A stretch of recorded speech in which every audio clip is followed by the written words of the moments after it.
Dear land of Guyana, of rivers and plains made rich by the sunshine and lush by the rains, set gem-like and fair between mountains and the sea. Your children salute you, dear land of the free. Dear land of Guyana, to you will we give our homage, our service each day that we live. God guard you, great mother, and make us to be more worthy our heritage, land of the free.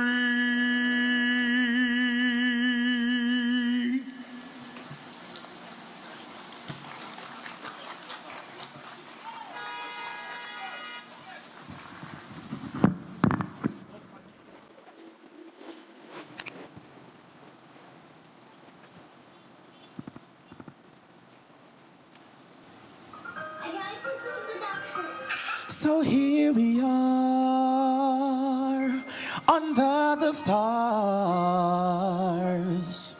as we dream about this El Dorado's gold. And truth be told, there's a fire in my soul, one that burns so bright it cannot be controlled. Welcome to this place that I call home, El Dorado, where the sun kisses your soul. El Dorado, a place of natural beauty, from sea to shining sea, though it's been told, this is El Dorado's gold. The legend spoke of a hidden place where fortunes lie and explorers chase. But what we found, though this might be true, the greatest treasure in El Dorado is me and you. Welcome to this place that I call home, El Dorado, where the sun kisses your soul. El Dorado, a place of natural beauty, from sea to shining sea, the myth's been told, but this is El Dorado's gold.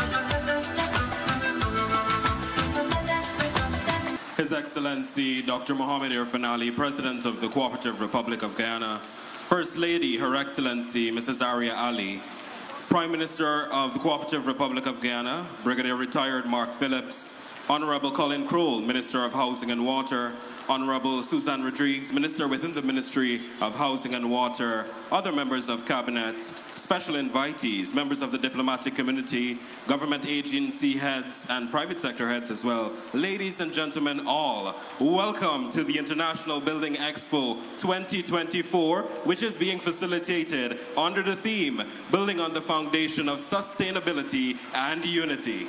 That's right, and we are your hosts. I'm Felice Robertson. And I'm Travis Bruce. And we are so happy to be hosting this evening. Thank you all for coming out. I remember, Travis, the last time I was here for Building Expo, I do believe I helped GBTI give a lucky winner a brand new car.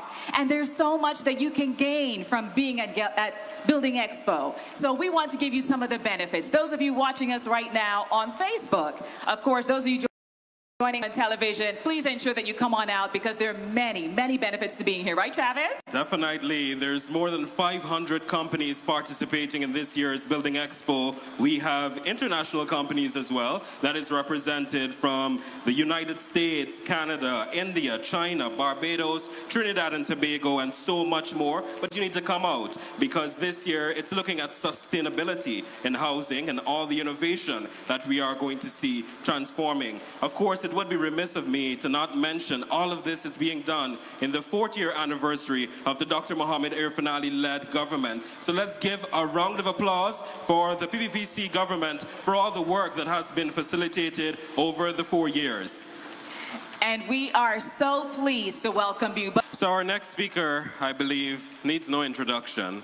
However, permit me just to say a few words about how extraordinary he is, how proactive he is in delivering on the promises.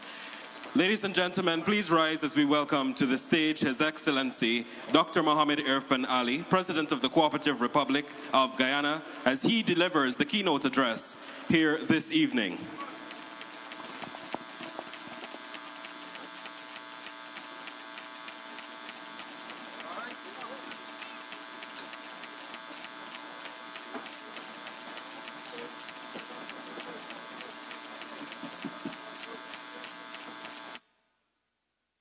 Thank you very much. Please have your seats.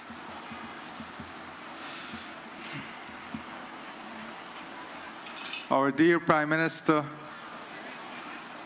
the Speaker of the National Assembly, members of Cabinet, members of the diplomatic community, members of the private sector, members of the media, and most importantly, members of the Guyanese family. Good evening and welcome to Building Expo 2024. Allow me at this point to congratulate the 2 ministers in the Ministry of Housing and Water, the team at the Ministry of Housing and the Central Housing and Planning Authority, the private sector, exhibitors, and all stakeholders for a tremendous work in putting together Building Expo 2024. We know that this is not an easy task. This is enormous work. I myself can tell you from past experience that I would have had of the tremendous effort that goes into planning this event. So I want to congratulate the ministers and their team at the Ministry of Housing and the Central Housing and Planning Authority. I also want to welcome our international exhibitors and to say to them that we are indeed pleased that they are participating in this signature event of our country. It is important and sometimes necessary for us to reflect on some things in life. And today, I want to start by reflecting on the last 4 years. Many persons would say, and as we heard earlier, of what we have achieved in 4 years. We have achieved this because of the hard work of a lot of Guyanese, those in the public sector, private sector, and a lot of collaboration with our international partners, many of whom are represented here by diplomatic offices, ambassadors, and high commissioners. This is truly a remarkable partnership. But I think to understand the depth of this partnership and to understand the depth of this the achievements we have made, we have to put things into context. When you say 4 years, we did not have 4 years in totality before us. As you're aware, in the last 4 years, we lost almost 1 year completely with COVID. 1 year completely with COVID. We lost more than 6 months from 2 floods.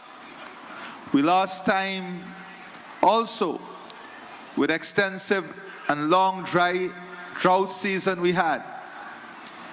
We lost time as a result of what was taking place in the international supply chain. For a matter of fact, some countries would have lost almost 2 years in delays in terms of the supply and logistics chain. We operate in a global environment. Whilst we lost all of this, we also had to manage within an international environment of rising inflation, rising costs of goods and services, rising costs of transportation, growing costs, energy costs, and deeper challenges with transport and logistics as the world grappled from one crisis to the other, from the COVID-19 pandemic to the war in Ukraine, to the war in the Middle East, to the drying up of the Panama Canal. All of these challenges we worked and engaged in. So in effect, what we had really was 2 years of solid work before us. And all of these achievements you see today, it is just above 2 years of hard work with the time we had lost as a result of things we had no control of. And that tells you about the scale and magnitude of the effort. That tells you about the level of commitment to the effort. And whilst we did all of this, we kept inflation in lower single digit. We kept our cost of living perhaps the best in the region because of specific policy measures we introduced to cushion our population from the rising international costs. There is no policy framing matrix that I think would have had a more holistic approach to national development and to withstanding global shock than the one we put together. Only last night, I was talking to Dr. Ashley Singh, the Minister of Finance, and we were going through some of the policies and programs, and we were thinking about things that we can do better, policies that we can look at in sharpening, and looking at some of the challenges that are still before us now, and challenges that we'll confront in the immediate and medium term. Because we are already thinking about how we will mitigate some of these challenges in the medium term, and how we're going to deliver the most modern, transformative Guyana to the Guyanese people by 2030. Because the path to that development, the path to transformation, the dream that we were dreaming of is now well on the way, and we are on that path of building one of the strongest, most sustainable, resilient economy in the world. More importantly, we are on the path of building one of the most transformed and modern country. But in developing this path, I remember it was in 2009 that we started to dream of Silica City. We started to put plans together. We started to think about how we're going to make it happen. We had many planners who worked with us then. Some of them are still in the system. And we worked on putting together the masterpiece of what Silica City will be. That dream was continuously worked on. Even when we were in opposition, we sat with that dream and we continue to add to the dream because we know that the will of the people would allow us one day to complete that dream. And today, we are well on the journey of delivering the dream of Silica City, making Silica City a reality, and it's going to be a most desirable city that one may want to live in. I want to say that over the last year, we have sharpened the edges in the planning framework of Silica City. And I want to acknowledge the support of the School of Architecture of University of Miami. The University of Miami became our partners as we work on completing the comprehensive outlay of what Silica City will be. Today, I have the pleasure to inform you that we have now completed the entire planning model of Silica City, and you will see during the course of this expo, and what you are seeing here will be what you will get in Silica City.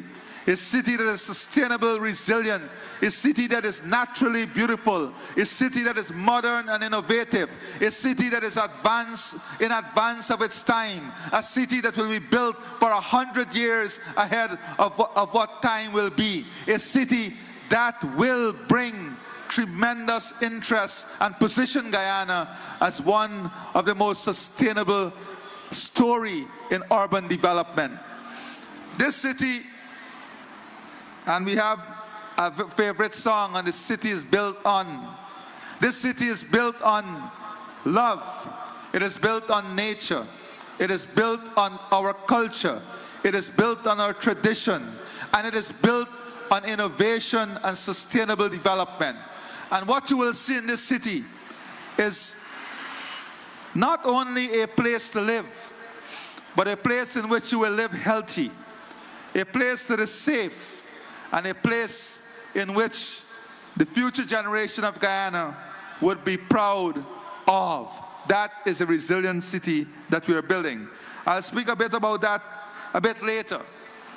But today, as we celebrate the work we have done in just over 2 years, given the time we would have lost, but that time was not just lost. We spent that time on ensuring we developed the concepts. We went out to tender. We built the programs. We built the project. We did the technical work. We did the feasibility studies. We did all the designs so that from the time we had the full opportunity to unleash the development, we were on it from day one.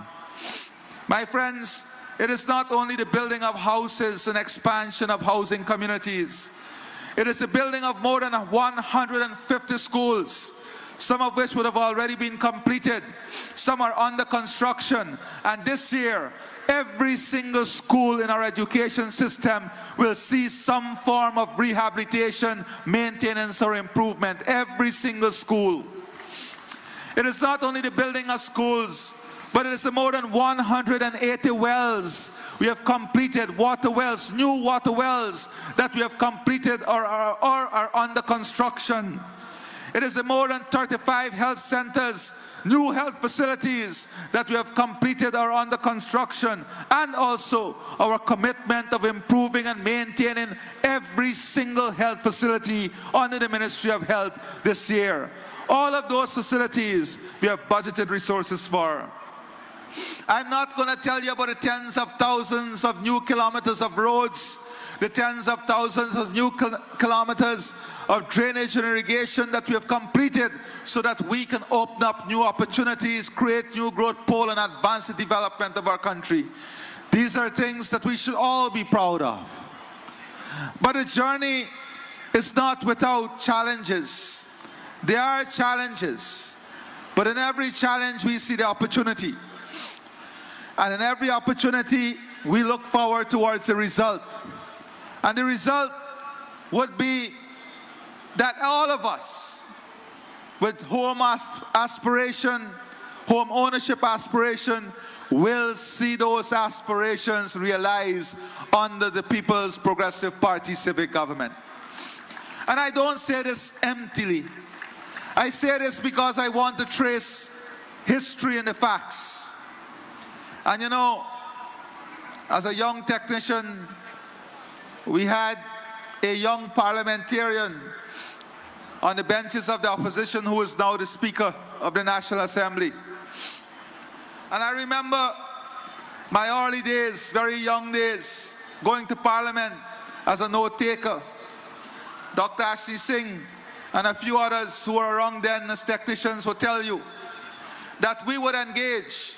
And I remember engaging with that then opposition member of Parliament and having the opportunity to listen and to talk about the development matrix.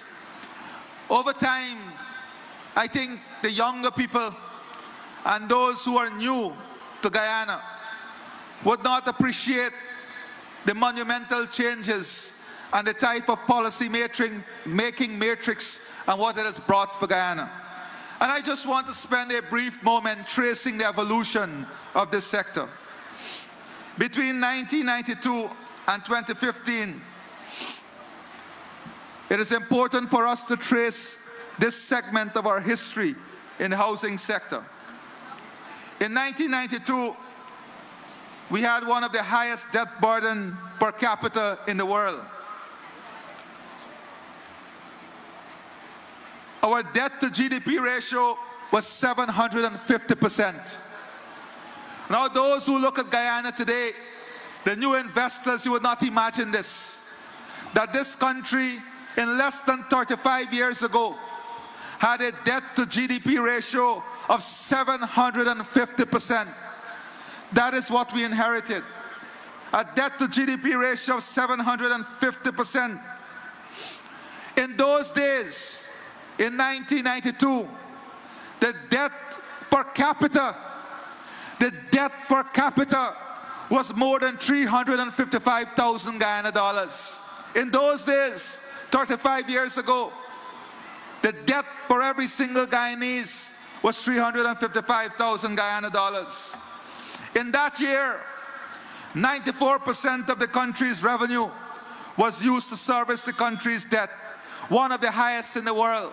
94% of our revenue had to go to servicing this debt, my dear friends.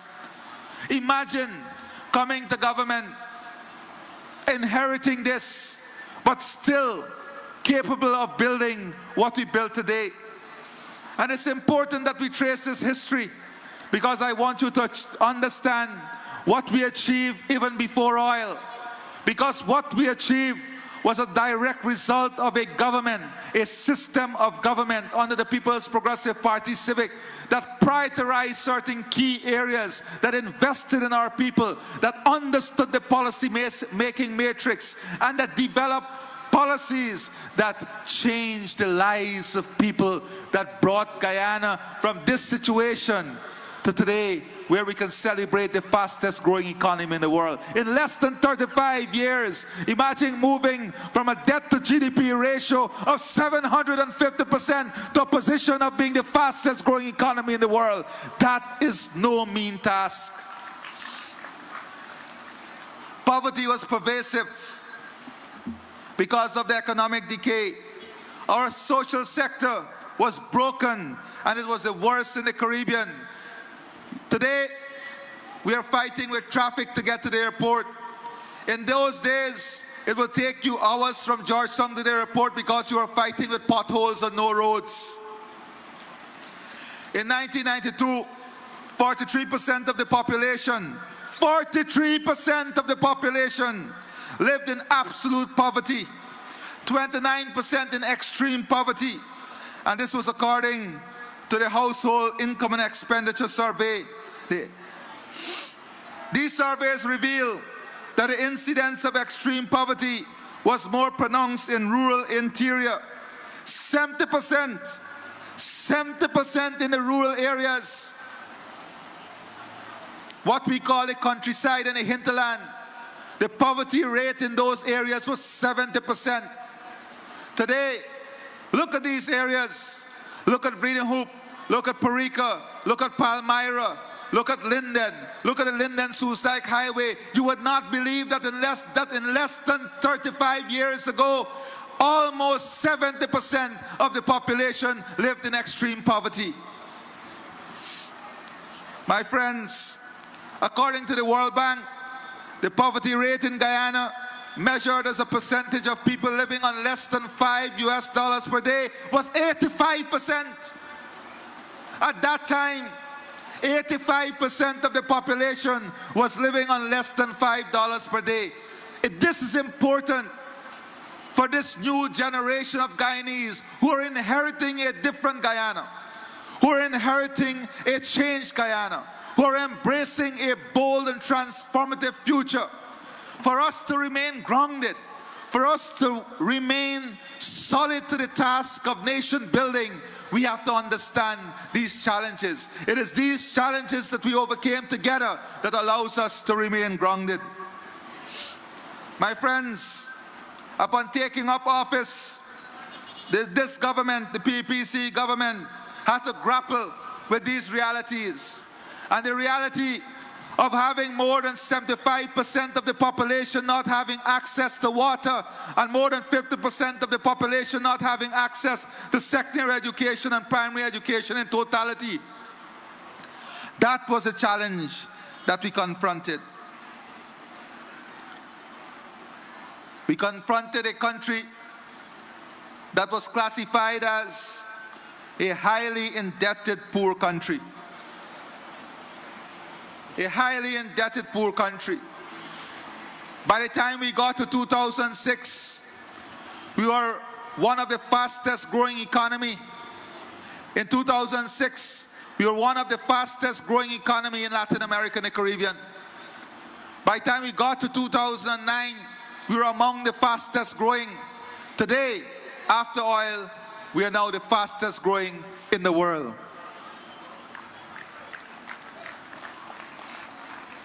Like the health and education sector, the housing sector was neglected, contributing to a squatting scourge across the country. According to the United Nations, more than 115,000 persons live in squatter settlements. More than 115,000 persons live in squatter settlements with no access to water, electricity, adequate sanitation, basic infrastructure, roads, drains. That is less than 35 years ago. And that is 1995 assessment. In 1995, that was the assessment. In 1995, in that squatter settlement, it was estimated that we had more than 185 squatter settlements across Guyana. More than 185 squatter settlements across Guyana. By the time we got to 2015, my dear friends, we were able to regularize and give ownership to Guyanese families, give them roads, water, drainage, electricity. Out of that more than 180 squatter settlements, we regularized 153 squatter settlements, and we did that without oil and gas. 153 settlements. We allocated ownership to lands, what we call house lots, from the housing program and the squatter settlements to more than 115,000 households. More than 115,000 households. If you use an average of 4 persons per household, that is more than 460,000 citizens we touched directly through housing alone, through our investment in housing, and that was up to 2015. And most of this was targeted to the poor. When the survey looked at income transfer, and now I want to explain this. Owning a home is not only about getting a house or moving into a house. It is about increasing your net worth, your family net value. And because most of the housing was low income, they had a 75% subsidy. So when you look at the market price, what you are getting was an asset that was almost 100% times what you would have paid for it. So your net value, just by getting this asset, was increased by 100%. My friends, it did not come by accident. During that period, we invested over $30 billion in the housing sector, with the PPP civic government increasing its investment by threefold in the housing sector. Listen to this. I'm not talking oil and gas yet.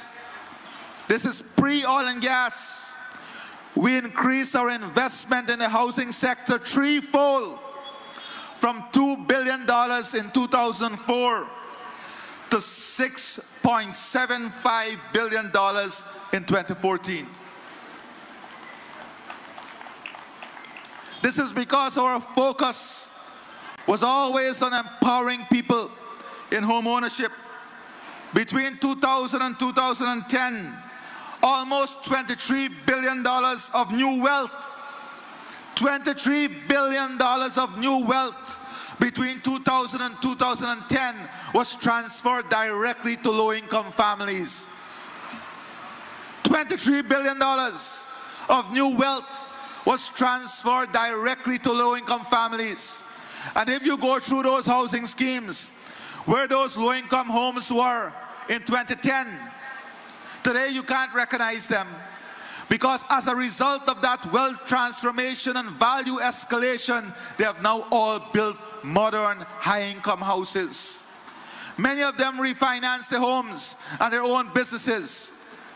A home in those days that might have been, or a lot, a house lot, that might have been $100,000. Well, $85,000, a low-income lot in Diamond at $85,000. Today, that lot is valued more than $12 million. That is how the value is created. And the value is not created accidentally. It is because of the investment in the roads. It is because of the urbanization. It is the new growth poles that we have created. The banks at Diamond, I was telling Ashley, the 4 banks at Diamond did not come up by accident.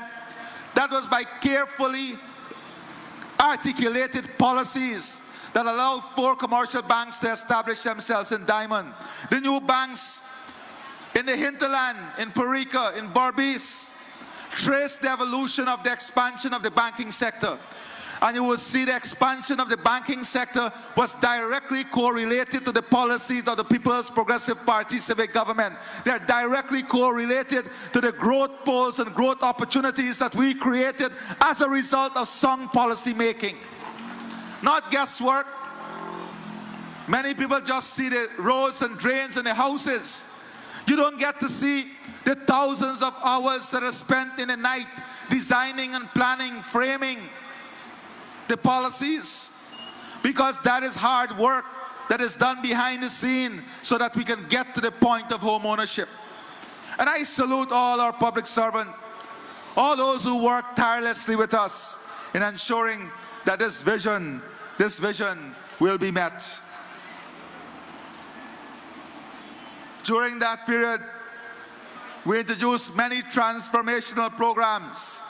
Many will recall we launched a 1,000 homes project. We launched a turnkey solution. And as we continue to work, we are continuing to improve and create new opportunities towards home ownership. My friends, between the period 2002 to 2012, home ownership by poor households increased from 19%. Home ownership between 2002 to 2012, Mr. Speaker, increased from 19% to 35%. That is poor household. The most empowering thing you can do to a poor family is give them home ownership, because you give them dignity, pride, honor, and you increase their net value. And we doubled it between those years. My friends, as a result of this, the wealth of poor households, as measured by Wealth Index, based on the type of household assets owned, saw a remarkable surge. Because of the improved home ownership and wealth, households considered poor in 2002 were elevated to middle income status. And these are the surveys that were done, independent international surveys, showing how the investment in housing moved those who are considered poor as a result of home ownership to middle income. Therefore, the government housing program could be credited with the wealth creation that occurred during its tenure from 1992 to 2015. And I want to applaud all those who were involved in building this matrix and building this development plan between that period. We were back in office in 2020. The government, as I said, was faced with the COVID-19 pandemic, an economy that would have regressed, global supply chain regression, El Nino weather phenomena, the Russia-Ukraine war, the war in the Middle East, 2 major floods, and escalating global prices. Despite these challenges and a significant housing deficit, as measured by the difference between the application received and house lot distributed between 2015 and 2020, we took proactive steps to address these issues. And I would ask anybody, I'm not only going to tell you the figure, I'm not even going to tell you the figure.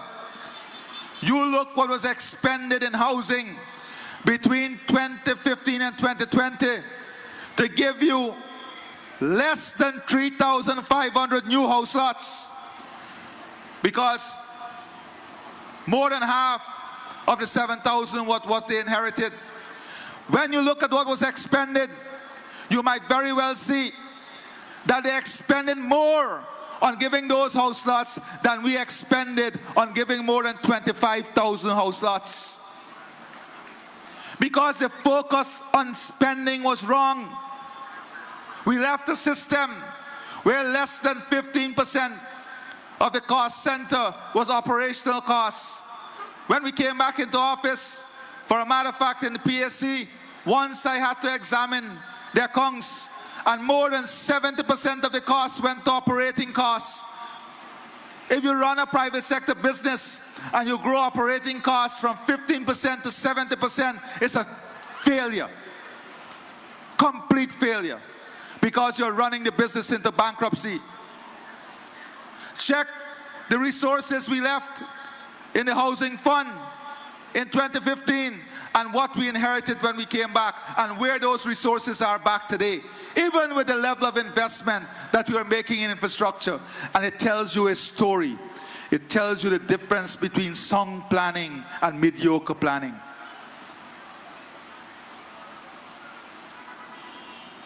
My friends, these challenges that we face never distracted us. Not for a moment did we even thought of adjusting our plan of 50,000 house lot. For a matter of fact, I'll be disappointed if we don't exceed it.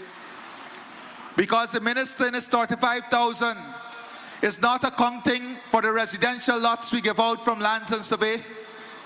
He's not accounting for the residential lots we are creating with additional work we're doing in squatter settlements. For a matter of fact,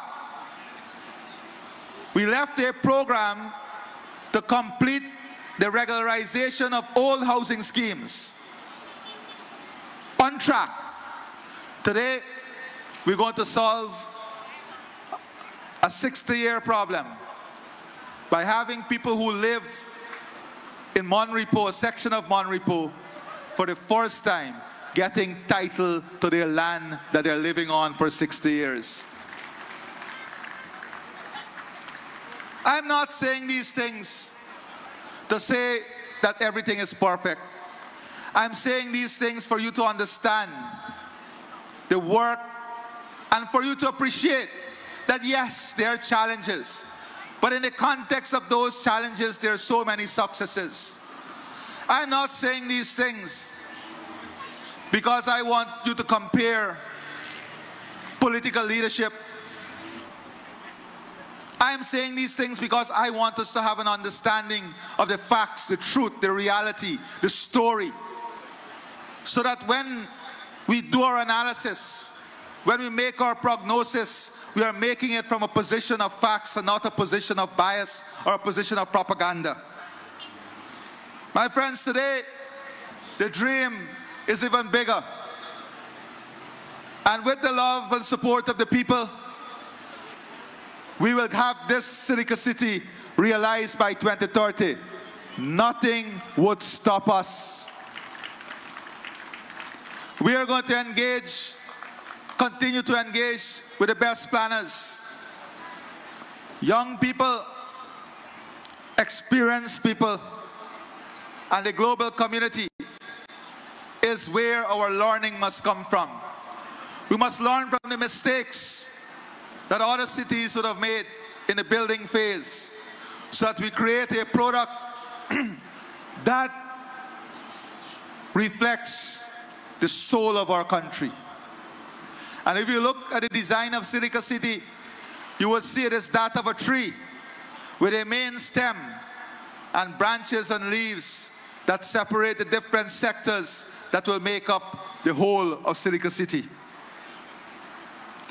It is a city that is in harmony with nature, sustainable, encouraging the use of eco-friendly building materials suitable for the tropical climate. It will be energy efficient. It will use smart technology for wastewater management, energy management, and water conservation. It will be closely knitted families and neighborhoods. We want to encourage the city to be a walking city, where the family is a comprehensive whole and not a subset of. We'll have digitalized transportation, electricity grid, buildings, and multi-special health care. An environment that enhances well-being, productivity, and happiness. One with recreational parks and community centers, mobility and interconnectivity, partnership among stakeholders to create new innovative products, institutions, as well as entrepreneurship, smart governance and citizen engagement, open data and interconnectivity. Silica City must give you years on your life. And we want to use this city as an example of how healthy living can lead to increased life expectancy rate. That is one of the measurement tools we are using to evaluate Silica City and the impact it would have on the population. My friends, our new city will be built not only with climate resilience infrastructure, but smart infrastructure, to allow our citizens to receive modern economic and social services in their homes. The new city will create an environment that promotes a sense of place and enhances the inhabitants' well-being, productivity, and happiness. We want this to be a happy city, stress-free. Happiness is the core of what we want to achieve. The city will serve as a fertile ground for cultivating opportunities for the clustering of companies and industries that produces innovative products, thereby paving the way for inclusive urban economy and efficient urban living. The city's development model goes beyond just environmental protection. It harnesses the power of nature to drive sustainable and green economic growth and development. The city will also be self-sufficient in food, because every building that we create in the city will be a food producer also. Those are things that we are taking in the design of this city. Now, away from the city, I want to speak again about some of our investment. The investment in the sector, the housing sector, has resulted so far, since we came back into office, in the regularization of 17 squatter settlements. And one important thing I want to mention to you, during the period 2015 to 2020, we saw a reversal of housing gains. Because during that period, we saw once again the rise of squatter settlements and squatter communities across our country. So we had to come back and deal with a situation that would have regressed. Since we were voted back into office in 2020, the People's Progressive Party civic government has allocated more than $240 billion to housing. The investment in the sector has resulted in the regularization of housing settlement and the delivery of over 35,000 house lots and close to 2,000 new homes. It has resulted in the construction of new four-lane highways, and I'll come back a bit to that. In addition, 128,000 citizens would have benefited from improved shelter from our house lot allocation since we assumed office in 2020. Importantly, the total subsidy or wealth transfer to the beneficiary of house lot is approximately $94 billion during this period. As a result of the investment, the subsidy or wealth creation we have transferred to the people who now own those house lots is $94 billion. That is $94 billion of wealth we have created in those households and those families. The government increased the mortgage interest relief from 15 million to 30 million. To date, approximately close to 17,000 homeowners have benefited at a total cost of more than $2.7 billion. More than $2.7 billion that we have put back directly in the pockets of close to 17,000 people. We did not stop there. The government negotiated a reduction in interest rate for mortgage by close to 2.5 percentage points. Look around the world in the last 4 years and see where mortgage rate for housing is going. See where lending for housing is going, and look at what is happening here. It is not increasing. We've reduced the interest rate on mortgage for housing by 2.5%, whilst increasing the ceiling for lending when the ceiling is decreasing globally to $20 million from $12 million at the New Building Society. These initiatives saw housing loans increase, and when you want to see whether a policy is working, look at the results. As a result of this policy, we have seen an increase in housing loan by almost 20% or $56 billion. And these housing loans has the lowest default rate in this hemisphere, the lowest default rate.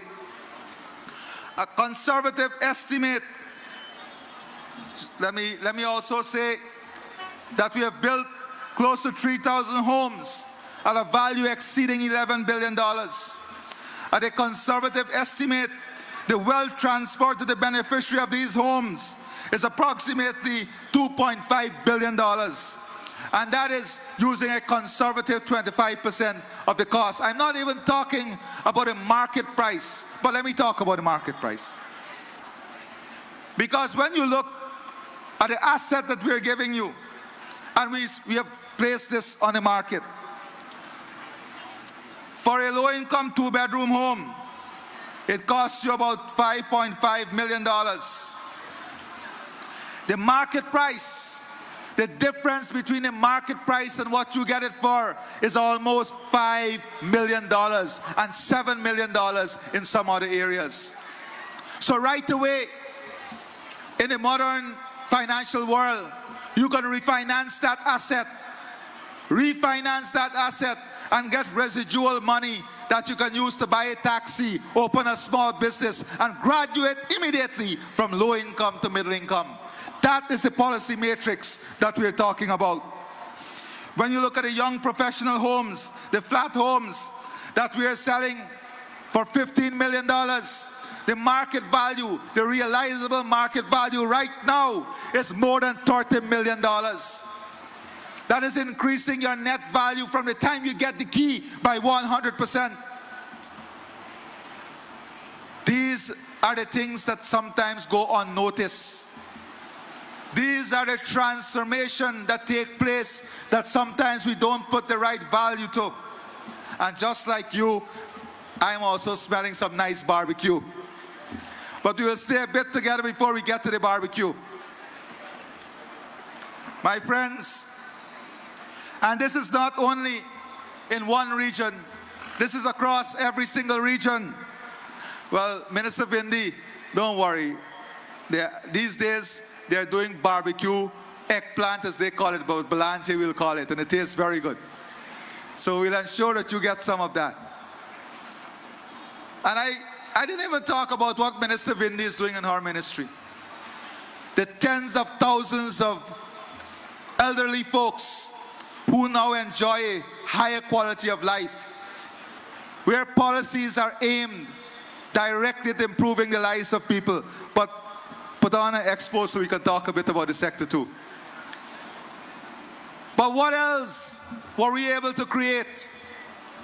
What else were we able to create? It is not only the building of these homes that you see. As a result of that initiative, we have more than 350 new small contractors that are building those homes. New small contractors that would have entered the system that are now building those homes and owning their own businesses. Many of them young graduates from the University of Guyana. These are the things that you don't hear about. More than 350 new small contracting businesses created alone as a result of this housing policy and housing drive. And if you multiply that by a minimum of 5, you will understand the implication for labor only in the home construction. That is the 2,000 homes the minister talked about. My friends, I don't want to keep you much longer. But I want to say that if you look at the construction sector, in 2021, it grew by about 30%. In 2022, close to 27%. And we expect this growth to continue. But what I'm particularly excited about is the private sector credit. Credit to the private sector continues to expand. 10.4% in 2021, 14.6% in 2022, and today, 14.3%.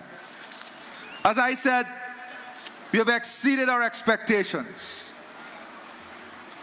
But we are not stopping here.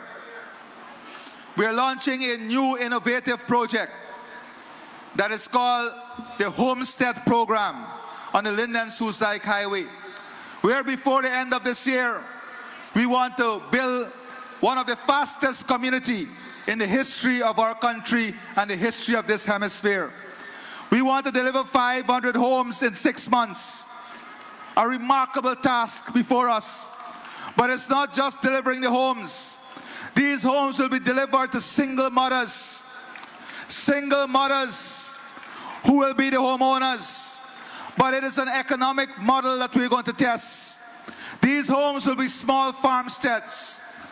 So for the first time, the Ministry of Agriculture, the Ministry of Housing, Lands and Survey, the Office of the Prime Minister will be working, and the Ministry of Human Services will be working together to deliver this project. What the project will do is that it will include a shade house at the back of the home. I will include permanent crop and solar energy. So it will reduce your cost of energy. We give you an opportunity to earn by including an economic activity in the plot of land that will repay your loan, and we give you a chance to graduate out of poverty into a middle-income family. And who are we giving that chance to? The most vulnerable in our society, single mothers. We're going to empower them to be the best they can be. And that program, the planning for that program would have already started. And within 2 weeks, we should have the design layout and works will commence to deliver the 500 homesteads to our single mothers. My friends, there's an exciting journey ahead of us. We have started this journey that was a dream. It was our dream to have a new highway to Timeri. Today, that new highway is under construction. It was our dream to rehabilitate our airport. Today, we are dreaming, not dream. We are on the verge of building, not maintaining, building a new modern Terminal 2 that will be unleashed very shortly. We had a dream of driving on a beautiful highway from Timeri all the way to Brazil. No longer a dream. We are soon going to sign a contract for the new Linden-Soesdijk Highway. We have started a new highway from Linden to Mabura Hill. We have started the Wisma Bridge, and we are working on an advancing work, so we'll continue the highway all the way to Lethem, and we have almost completed the building of all the bridges on the Linden-Lethem Highway. No longer dream. We once dreamed of opening up tens of thousands of acres of new land and building a road that will connect Region 4, Region 3, and go all the way to Region 7 so we can just cross by a ferry. No longer a dream. The planning is in place and work would have started. The Sand Hill Highway was a dream. No longer a dream. Work would have already started. The new Damara River Bridge was a dream. The pillars are pointing above the dream, and the soul of our transformation is being revealed every day. What was once a dream is unfolding before us as reality. And as this new reality challenges us, we are now dreaming of the new Guyana. Not the new Guyana that will be in a dream, but a new Guyana that has placed itself in a vision, nurtured in great ideas, and now unfolding to us what our 2030 will be like. And I pray and hope that as many of us, if not all of us, are gifted with life, are gifted with a strength, so that our eyes can see at what come before it, so that our minds can feel at what we once thought of, so that our heart can warm itself with the beauty and pride of the Guyana that we are building, so that the unity we so yearn for, so the unity that we work hard for, so the one Guyana that we are investing in, so the one Guyana in which our blood, tears, and sweat is going in to build will be realized just before our eyes, so that Silica City, the embodiment of our culture and our soul and our spirit, will unfold itself before us. These are no longer dreams. These are the realities that are before us. I live in a Guyana that is uncompromising. I live in a Guyana in which I see before it the beauty of modernization, the beauty of transformation. A Guyana that will be the best in ecotourism. A Guyana that will have world-class infrastructure. A Guyana in which will enjoy the best healthcare, the best education. But even in the best Guyana, you will have doomsayers. Even in the best Guyana, you will have negative minds. But be assured, with positive thinking and positive minds, the Guyana we long for will be the Guyana we all inherit. I thank you and God bless you. Thank you very much, Your Excellency. A very passionate speech indeed. Come on, put your hands together once again, please. Thank you. We all hope to see these dreams realized before us. And they are being realized. Absolutely, they are. Such a timely message by His Excellency, continuing to push us forward as a country, as a people. We thank you for your commitment, Your Excellency. And the organizers, of course, would like us to invite the President and the ministers in just a bit to head to the ribbon cutting.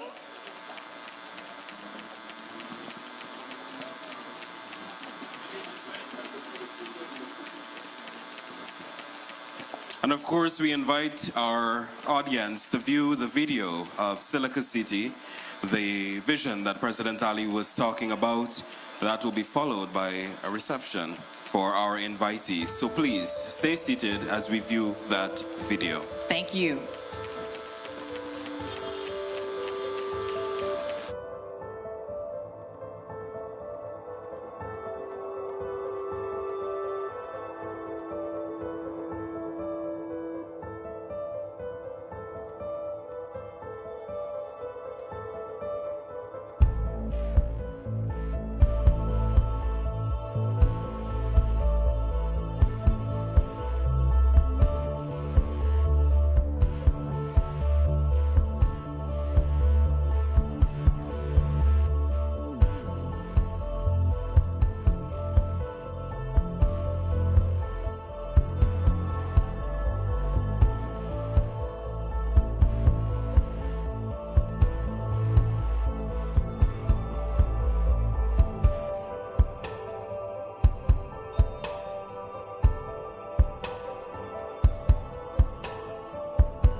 President, I'm from Brooklyn. I know I'm going to see you soon on Church Avenue.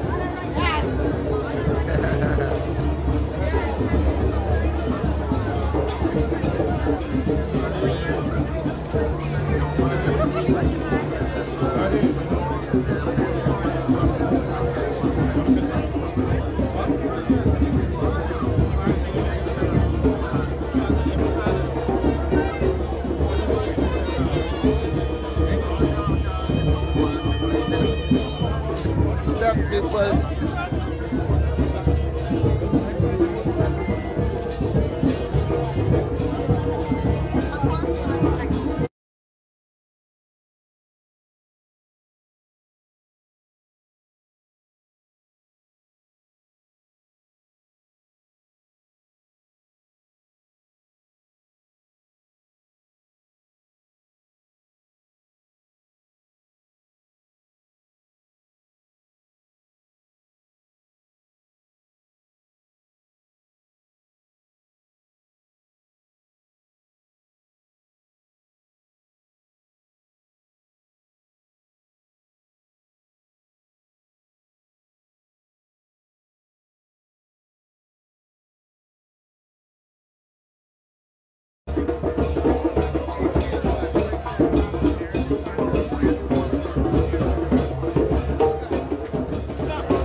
President, big fan of your work. All right, thank you. I know how you do.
I'm scared and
nervous.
come at the moment.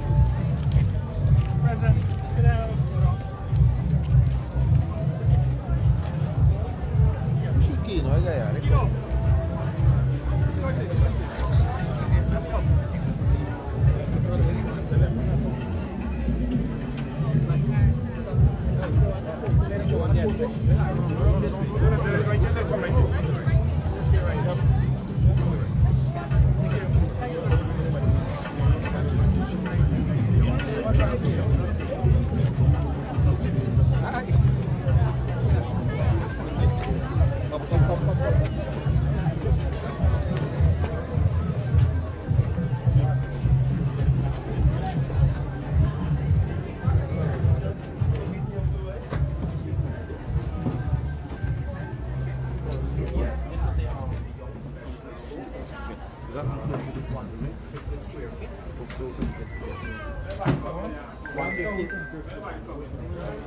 For 50 square feet, this is the master bedroom. Consists of a toilet and a walk-in closet.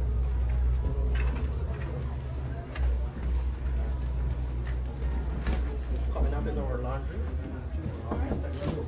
There's also another bedroom. There's also one on the end here, but currently is being used for storage. And there's the toilet at the back. In the young bedroom also consists of a dining area and the kitchen at the back. Visitors going for a weekend and a stool.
House being built at City. The size of it is 1,700 square foot. It consists of one master room and two regular rooms with 2 baths, a laundry room, living, dining, and kitchen, and a patio. Right, the value for this house is 25 million.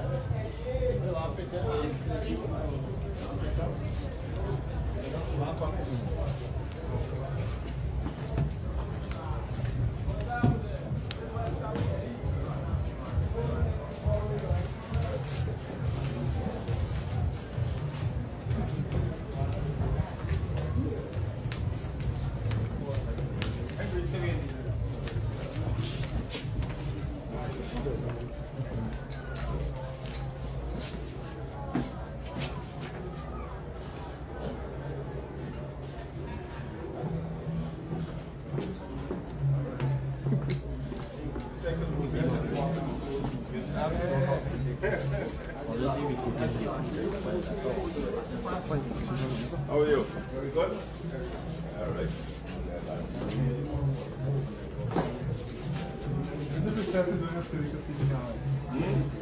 Yeah, this is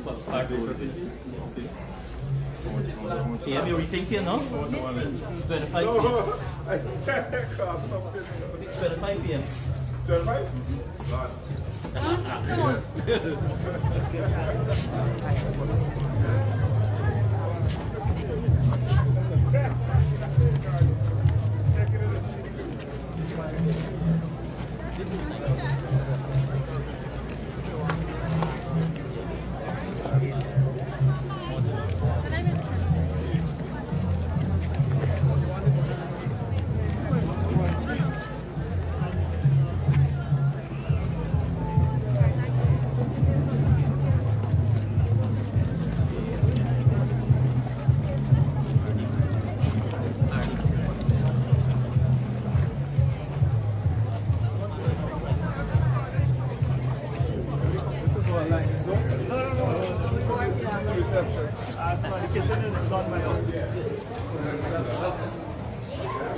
Mr. President, welcome, sir. Welcome to our model.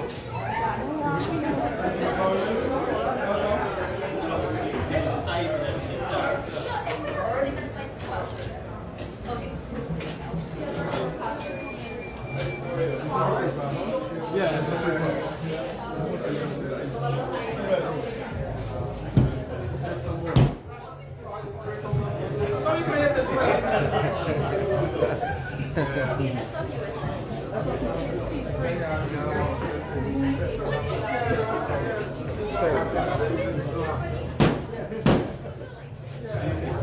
Lord Johnson.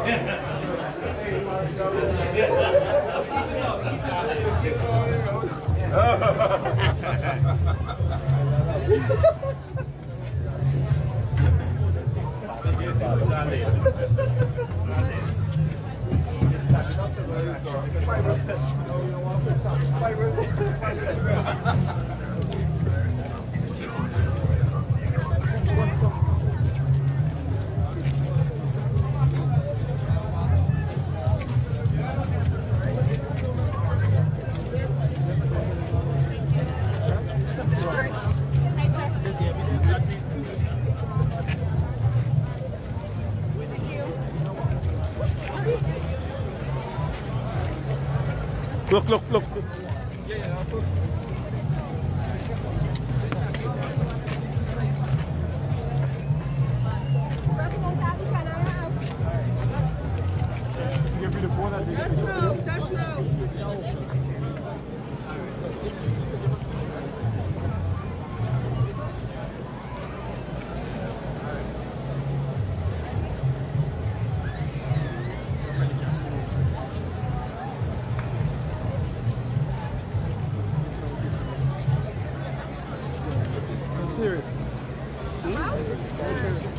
what?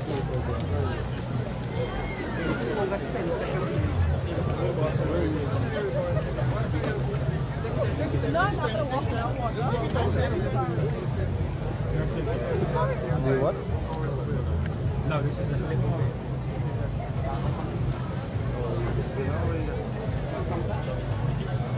up on the outside, on the inside is the this.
Now he become number 4 in the world. The youngest guy in the world. Work no more.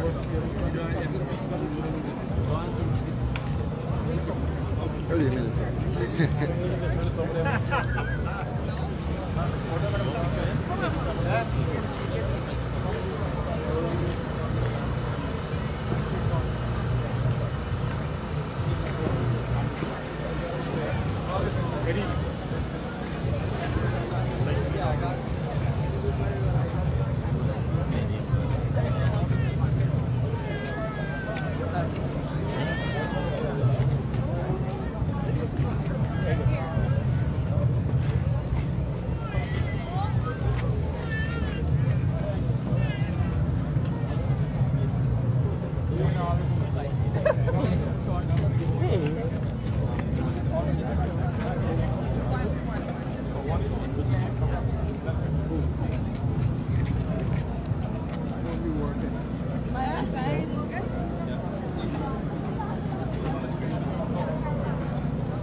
Yeah, go in, Come in.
Sorry. I think I got get new one anymore.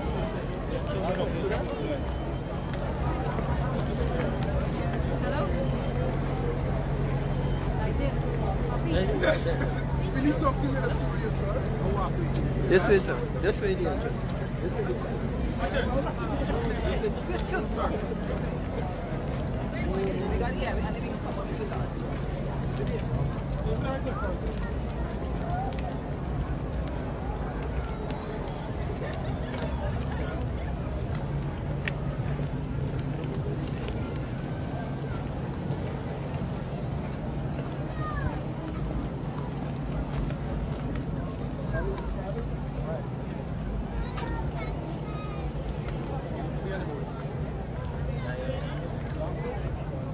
Y'all going camping?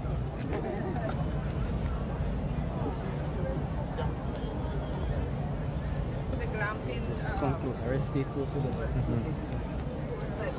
Where are you doing it? The lakes. No, the Guyana. We get a consultant to come and look at it. We have got to do this and we will go past the tree.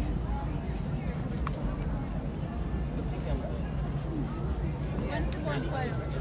When is it? When is it? We have come out the bonfire.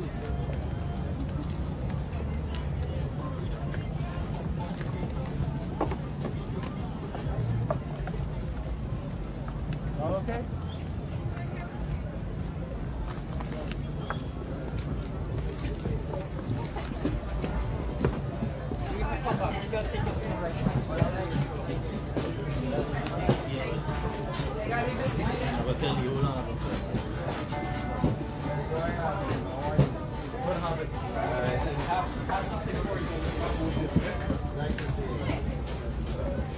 What's your thing?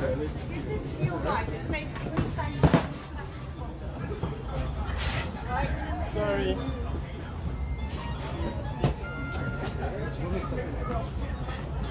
Thank you.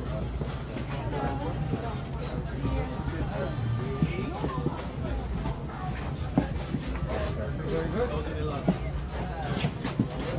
President about the glamping and the concert.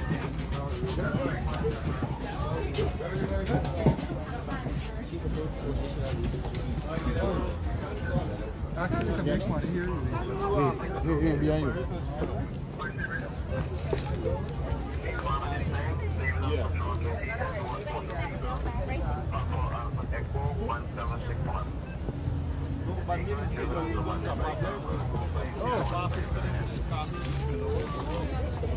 Excuse the passage, please.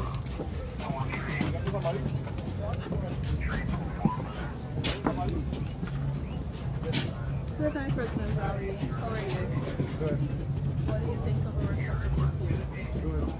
Good? So what was your first thought when you entered the village? My thought was driven by my scent. Your scent? Natural wood. That's what I'm saying, my scent, the freshness of nature. Yeah, okay. Well, when we came up with the concept, the full idea was, one, use the natural wood. Two, even though you think of upscale and elegant, what do you think, hospitality, you want to show that when you go around Guyana, there's also this type of accommodation and you can find it comfortable and appealing.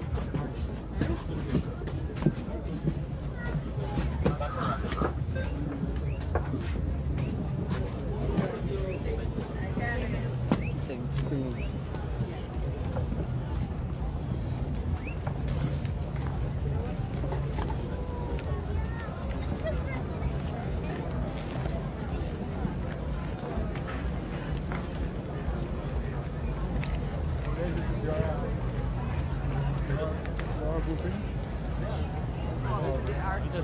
My name is Mark Klein.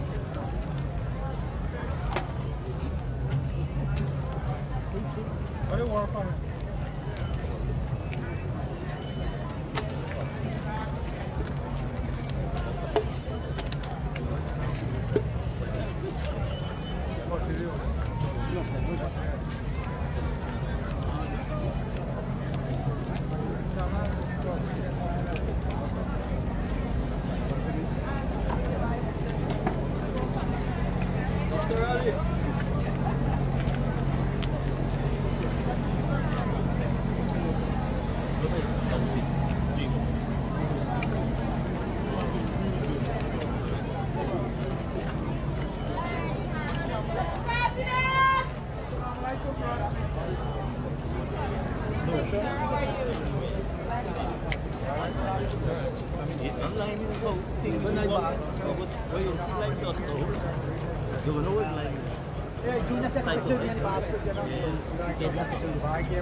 Junior, can I get a picture with you?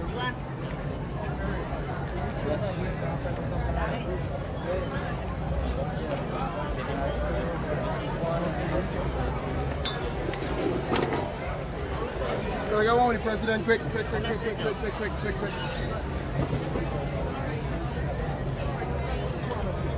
Doctor, one quick. Yes, sir. One please.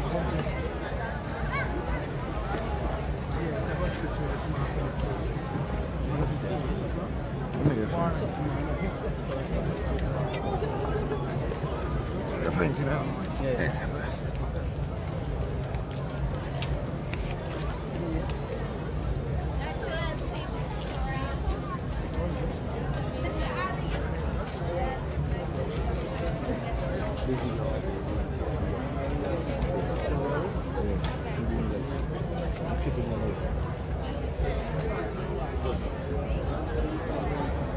There's a lot number, there's no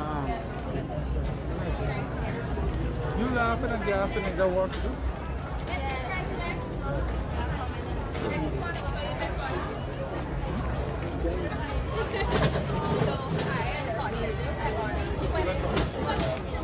Are you passing?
Yes, sir.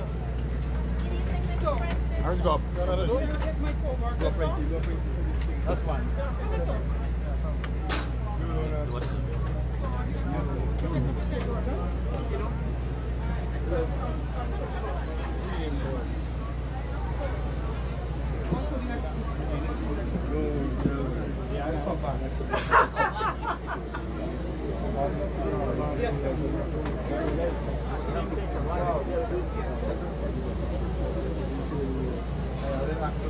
Yes, sir.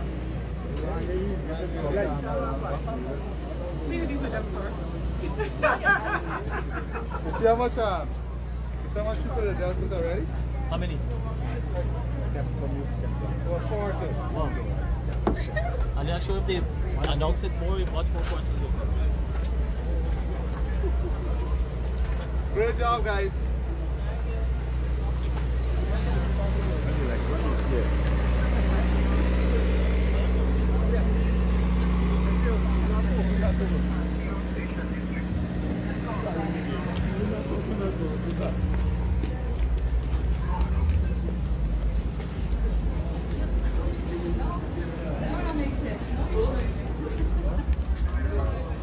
Yeah.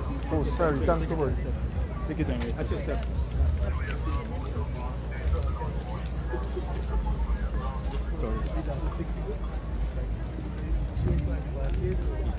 I know you couldn't be here.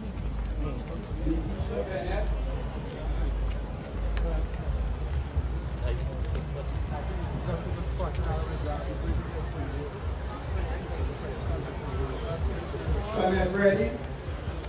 I am ready.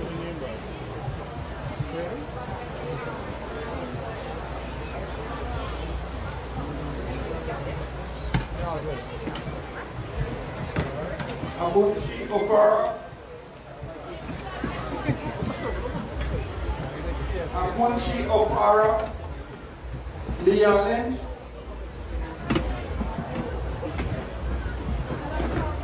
Chandrawati Rasiwan. No, stay there. Don't Chandrawati.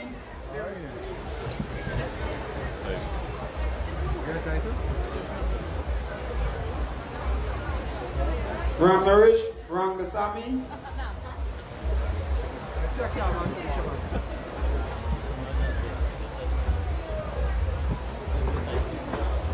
Anandra James. Anuradha James.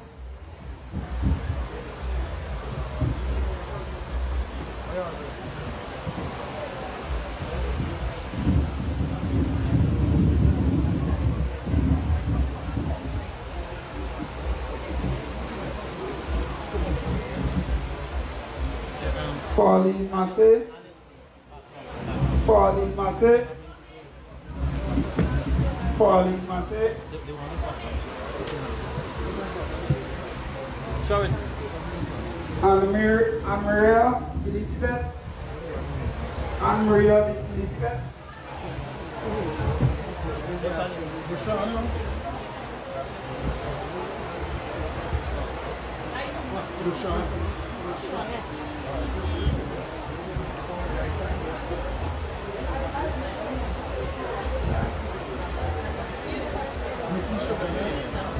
Keisha Bennett.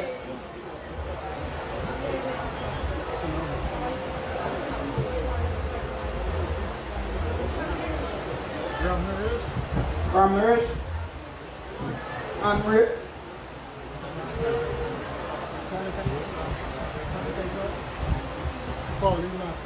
Pauline Massey.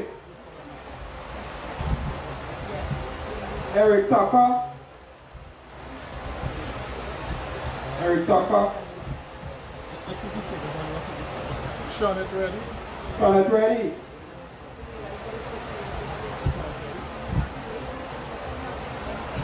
Malcolm Smith. Malcolm Smith. Eric Tucker. Winston Drake. Winston Drake. Arnold. Malcolm Smith. Sia Crow. Crow. Sia Crow. Let's walk a little faster, huh?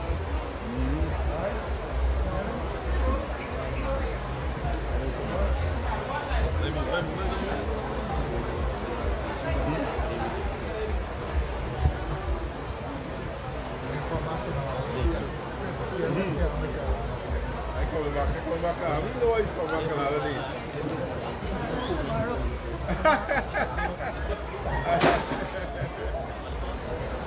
That was it fun. I catch ya. I catch ya. Stumbled. Watch this. Yeah. You want to drink something? Yeah, let's go. Watch your steps, sir. Yeah. Stop there. There's a lot of people there. They're all Gaza. go back here. Which is good. No, so we should go to the kind of sometimes you get less than that. They got below now. Move from 2 to 5. Yeah,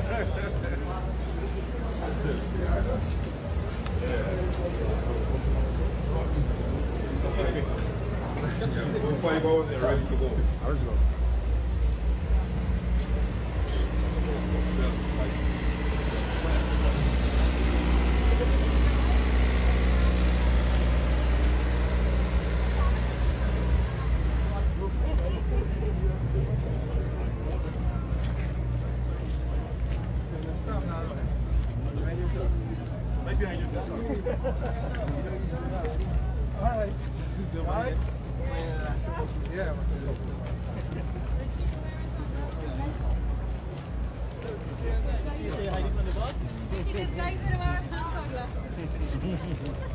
Richie, come on.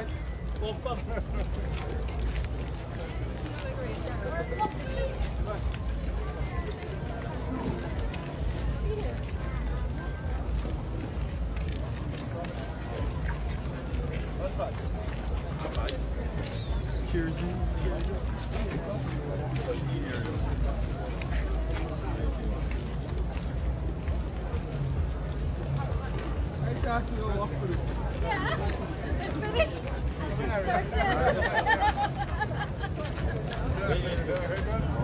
Too slow, like behind, like I look upside down and they're right there.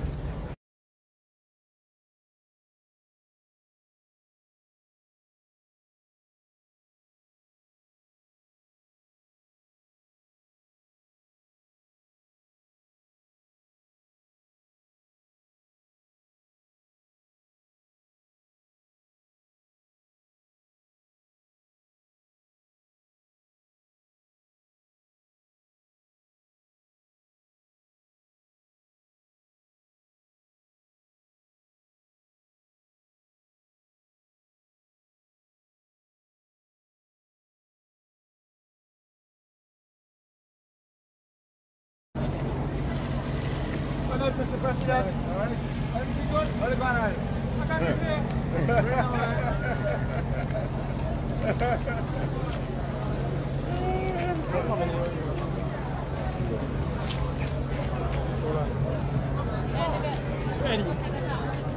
Look at there.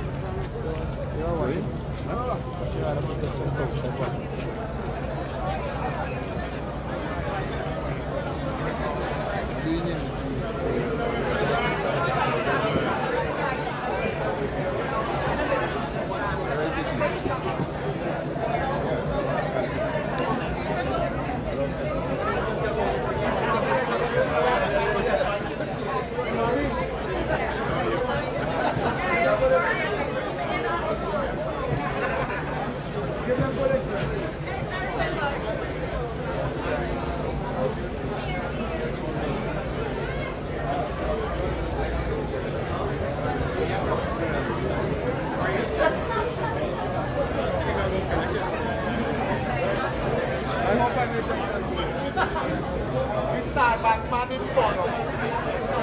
Batman back.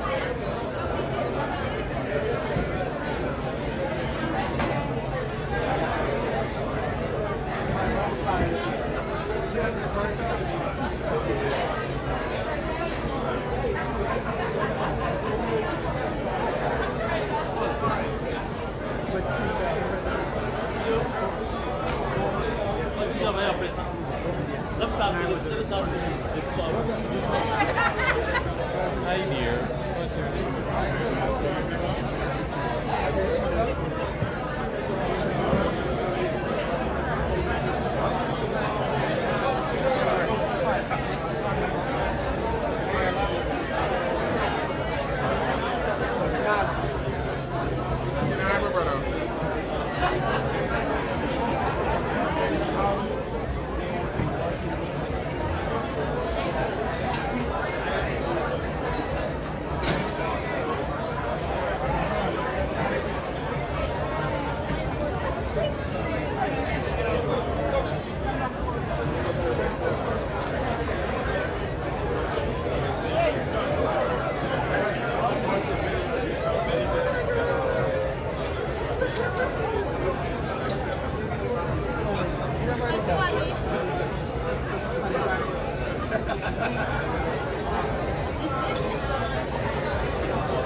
Oh, wait a minute. Look who I bumped into.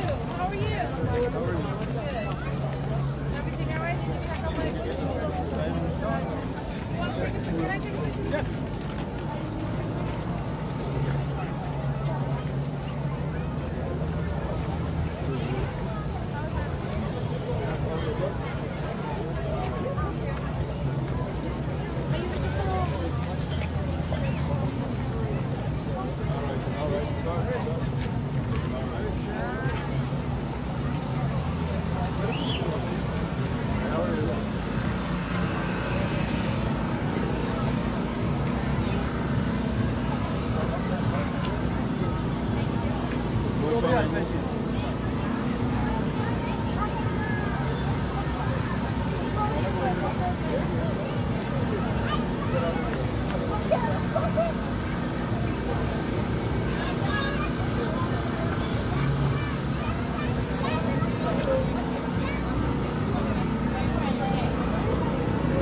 I gotta keep more than just everything.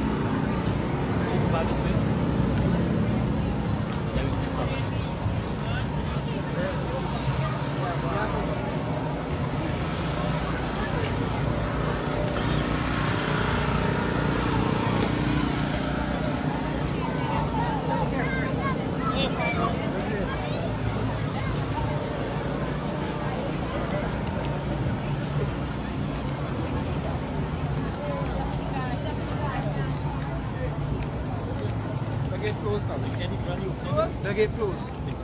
Yeah. Chain and padlock.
Good walk, right?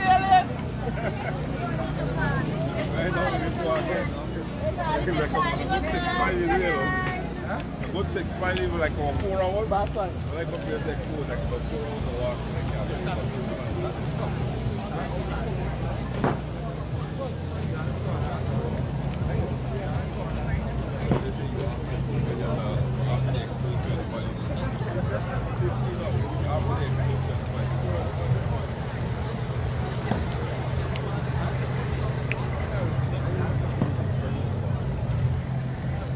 That's a relocation.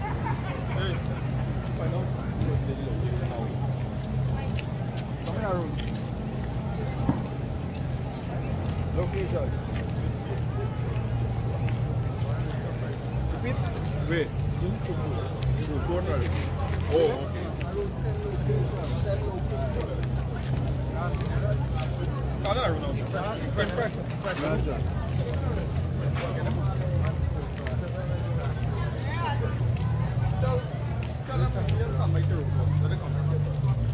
Come here, Arun. Stand by for road.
You got the other car.